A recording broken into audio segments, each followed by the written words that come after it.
there's public imagery available saying that highly enriched uranium was moved out of Fordo before the strikes. Is that accurate? Have you seen that? There's nothing that I've seen that suggests that we didn't hit exactly what we wanted to hit in those locations. Ted? Well, I mean, if they hit the location, so what? I mean, the question is, did they do any real damage? Right. And he doesn't really say anything at this point, and later on he's going to say things that indicate he should have known, if he was seriously interested, that the evidence was that they didn't do damage on those shafts. He elaborated a little bit more later on in the hearing, and this is what he also had to say regarding the moving of the uranium beforehand. We're certain that the uranium was removed from the facility before the B-2 struck. So I'm not aware of any intelligence that I've reviewed that says things were not where they were supposed to be, moved or otherwise. Ted, this is one of the biggest, I'm sorry, this is just quickly, I just want to say this is one of the biggest controversies as to what's going on and what actually transpired. Was that uranium there when those bombs hit? Well, I say that the only way the uranium could be there is if the Iranians are so incompetent that it's hard to believe that anybody could be that incompetent. When you look at the way the Iranians have worked on this project, their competence is spectacular. So, their scientific capabilities are top of the line. We know from later in this briefing that they put caps on top of the vents because they were expecting an attack. So we know from the intelligence that an attack was expected by the Iranians. Otherwise, why would they put these concrete caps on the vents? So we know from our observations that they were expecting an attack. Those caps were almost certainly ultra high performance concrete caps, which are tremendously strong to impact. Yeah, Ted, you had said earlier when we were talking, can you tell us a little bit about that cement? It's just not your everyday sidewalk cement? Oh, no. This is a kind of cement that has been under development for many years. The Iranians are among the top technically advanced countries in the development of this cement, although there are other countries that are working on it all the time. And what you do is when you mix this cement, you mix in fibers of either steel or sometimes it could be an organic, material. It's something very, very strong, filaments, and they're thin, and they permeate the entire. When you mix the concrete, they permeate the entire concrete. Later on, I can show a photograph of a broken piece of concrete, and you can see all these little hairs coming out of it. And those filaments keep the concrete from cracking at critical points. So the way the concrete typically fails, normal concrete, is it gets stressed at a location and it's brittle, and it then fractures. But these fibers that are in the concrete prevent it, allow it to flex without these the stresses locally getting large enough. It distributes the stresses over a large enough volume that the concrete does not fail. And this is tremendously higher strength than anything that's normal concrete, and it's being used all over the place. And you're saying like even stronger than, let's say, rebar that's being used. It's no, it's much stronger than rebar. Much stronger than rebar. In fact, in the video we'll see evidence of rebar in the experimental demonstration that the Pentagon shows in this briefing. And the rebar, either the test was a fraudulent test and they used regular concrete, or the test was a failure of reinforced ultra high performance concrete, because it will shatter if you hit it hard enough. And in the case of this particular test, the thickness of the concrete was quite low. It was a few meters, and they're talking about 60, 70 meters down. Right. So you really have to penetrate a lot. If so, the test was in no way indicating what this weapon is really, what they claim it is capable of doing. Let's put it that way. But I'll describe that later. Sure. So Hegseth goes on to describe, there are pictures that are already out available to all of us that you can see where there are the strike points and you see 3 holes.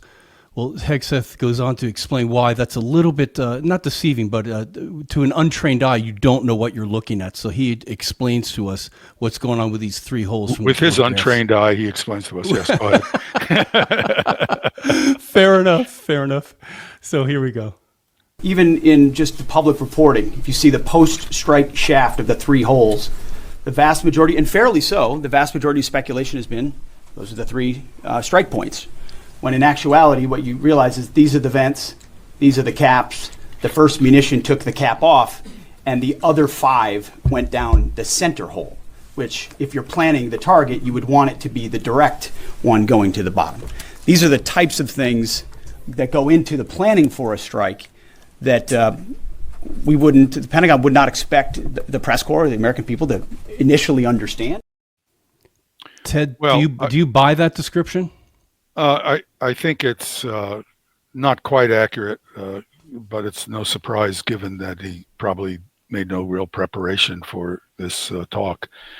What I would, I don't have the high resolution image, but what it looks to me is that the GBU 57 punched through the concrete, which is absolutely no surprise. If it's a concrete, even ultra high performance concrete, dropping the bomb from high altitudes, it's going to come in at a high speed, Mach 2 or something close to that. And it's going to hit, it's 30,000 pounds of weapon hitting over a small volume. And so it's going to punch right through. Now, if some of the observations that he talks about later are correct, we don't know that. We only know what he has claimed the observations of pilots were. There was probably a tremendous amount of explosive gases from the explosion inside the vent and the penetrating hole that the munition was passing through. And that came up through the tunnel, and it blew debris from inside the tunnel up through the hole that was made by the penetration event earlier. And that's where the debris you see, next to the punched hole is from. It's not from, the initial impact. Mm-hmm. Got it. So let's get into they almost bring us blow by blow to how it all unfolded. Oh yeah. Very revealing in terms of the embellishments. All right. So Ted, as I play this, you stop me at any time and we'll stop it as we're watching this together. All right. In June of 2008, you can see these 3 holes. Depicted here is the main exhaust shaft with 2 additional ventilation shafts on either side. The United States decided to strike these 2 ventilation shafts, as seen here on the main graphic, as the primary point of entry into the mission space. In the days preceding the attack against Fordow, the Iranians attempted to cover the shafts with concrete to try to prevent an attack. I won't share the specific dimensions of the concrete cap, but you should know that we know what the dimensions of those concrete caps were. Would you stop there, please? Absolutely.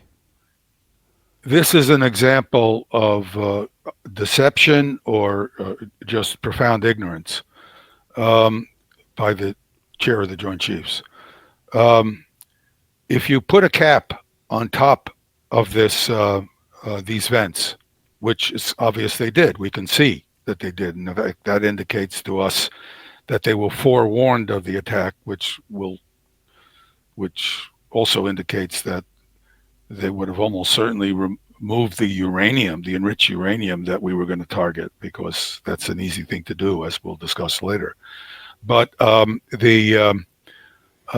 why wouldn't you put a cap on the bottom as well? What you would do is, if you knew what you were doing, and we know the Iranians know exactly what they're doing, is you would seal the vent from the bottom and the top. So if the munition actually penetrated the top, which incidentally you would expect that to happen, there's no way you can seal that top against this kind of munition with just concrete cap. You can slow it up dramatically, which is probably a good reason because if you slow it up, its penetrating power to deeper, greater depths is diminished. And also, if the concrete cap is what's called inhomogeneous, you can cause the munition to to be deflected as it goes through that cap. And I'll bet you a nickel anytime that if we could get at the data for that concrete cap, it's designed to be inhomogeneous, so as to cause deflections of the munition as it goes through. That's my bet, because the Iranians certainly understand that better than I do. Then at the bottom of the shaft, you would build a very fortified concrete wall to make sure that any of the gases that are produced by the explosion of the warhead, it carries about 6,000 pounds of high explosives. That's going to create a tremendous volume of superheated explosive gases. And you want those gases to be vented away from the opening of the vent at the bottom, where you have material that centrifuges and things you want to protect from the blast wave. So what would happen is the whole vent would become pressurized with the explosive gases, and the explosive gases would propagate up through the vent and out into the air. And as we'll see, he talks about a pilot seeing a tremendously bright fireball. Well, yeah, we'll get to that. Gas venting from the vent rather than underground, where it's been diverted back out into the surrounding environment. And Ted, the vents you're talking about are what we see on screen here. What I'm saying, that it kind of looks like a fork. The top center three diagrams. The middle diagram is a map, and to the right and the left of those three images are vent structures, where postulated vent structures where there are caps on each of the three vents. It's interesting that there are two kinds of caps. Maybe they don't even know what the structure of the caps were, so they're just hedging. Those caps are probably ultra high performance concrete that is not only inhomogeneous but layered, so that it will deflect the ammunition hitting the cap. So at the bottom, which they show as basically open, you would have another cap. You would put that in. You'd probably have a right angle at the bottom, because the vent is going to take a right angle to go into a cavity. And at the outward boundary of that right angle tunnel, you would have a gigantic cap of ultra high performance concrete to contain the blast that would be in the vent. And the vent is probably lined with ultra high performance concrete, so it won't shatter.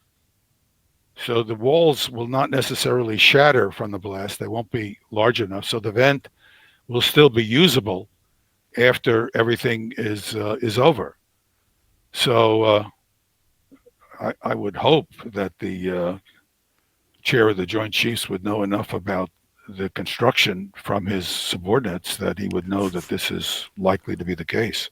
From his 15 years of prep work beforehand. The Defense Threat Reduction Agency should have briefed him on this. And he probably was briefed.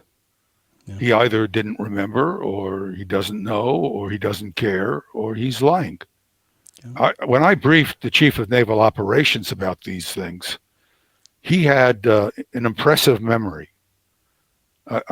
I'll be honest with you, I didn't always think his wisdom was great, but his memory, he would catch me, I'd say something in a briefing, and he'd say, Dr. Postol, didn't you say this earlier? And I'd say, yes, sir, but I wasn't caveat, it was with regard to that, but he'd remember details, and that was good. I always respected that, because I want to brief somebody who is thinking and asks questions when they think they either don't understand or think there may be inconsistencies in what they're being told.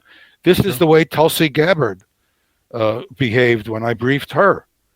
And that's one of the reasons why I have so much respect for Tulsi Gabbard. And when was that, Ted? That was recently. That was recently, correct? I haven't briefed her for years, but when she was in the Congress, she was asking me about the nerve agent attacks in Syria, and the intelligence on the nerve agents attacks in Syria were wrong.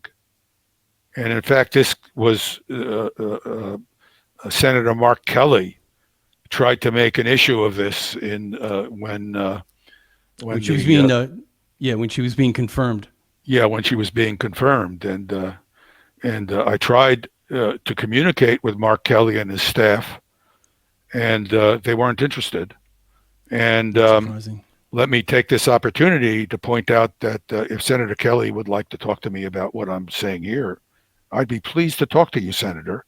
By the way, Senator, I understand you are on the Intelligence Committee, and I would hope you're interested in understanding whether or not you're getting accurate intelligence, since you're in an oversight role.